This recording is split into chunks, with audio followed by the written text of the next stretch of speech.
يؤتي الحكمة من يشاء বিসমিল্লাহির রহমানির রহিম। আসসালামু আলাইকুম ওয়া রাহমাতুল্লাহ। সম্মানিত শ্রোতাবৃন্দ, আজ আমরা আলোচনা করব একটি অত্যন্ত গুরুত্বপূর্ণ বিষয় নিয়ে, তা হলো সুন্নতের আলোকে কিভাবে আমরা আমাদের ব্যক্তি জীবন সাজাবো, আমরা আমাদের জীবনকে রাঙাবো।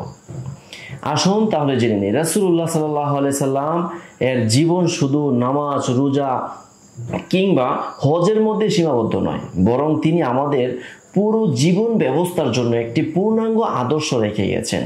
তাই একজন মুসলমানের দায়িত্ব হলো প্রতিটি জীবনের প্রতিটি ক্ষেত্রে রাসূলুল্লাহ সাল্লাল্লাহু আলাইহি সাল্লামের সুন্নতকে অনুসরণ করা। তো আমরা আমাদের জীবনকে সাজাতে হলে 6টি ধাপে আমরা আমাদের জীবনকে বিশ্বনবীর সুন্নতের আলোকে আমরা সাজাতে পারি।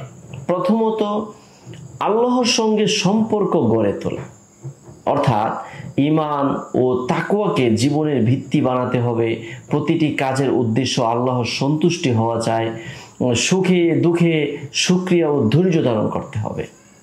দ্বিতীয়ত, ব্যক্তিগত চরিত্র গঠন করা, অর্থাৎ সদয়, সত্যবাদী, ধৈর্যশীল ও সহানুভূতিশীল হতে হবে।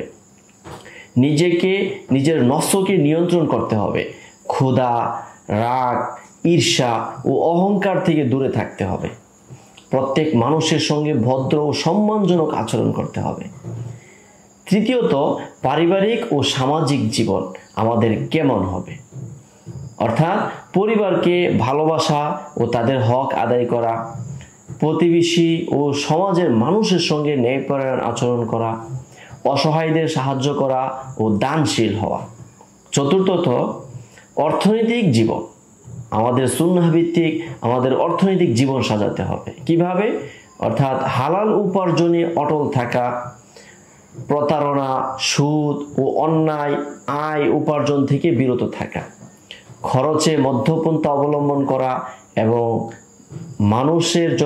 মানুষের কল্যাণার্থে দান খয়রাতের প্রতি উদার হওয়া।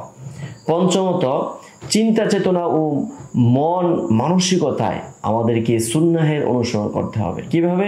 অর্থাৎ কোরআন ও হাদিসের জ্ঞান অর্জন করতে হবে। আল্লাহর সৃষ্টি ও জীবনের উদ্দেশ্য নিয়ে ভাবনা ইত্যাদি নিয়ে ফিকির করতে হবে, সময় দিতে হবে। অহংকার থেকে দূরে থেকে বিনয়ী হতে হবে। ষষ্ঠত, দৈনন্দিন অভ্যাস, আমাদের স্বভাব, আমাদের কাজ কারবার কেমন হতে হবে বা সুন্নতের আলোকে আমরা কিভাবে সাজাবো। প্রথমত, আমরা 5 ওয়াক্ত নামাজ নিয়মিত আদায় করব। শুদ্ধ খাদ্য, হালাল পিওর খাদ্য গ্রহণ করতে হবে এবং শরীরে যত্ন নিতে হবে। সময়কে সঠিকভাবে ব্যবহার করতে হবে যেন প্রতিটি মুহূর্ত আল্লাহর পথে ব্যয় হয়।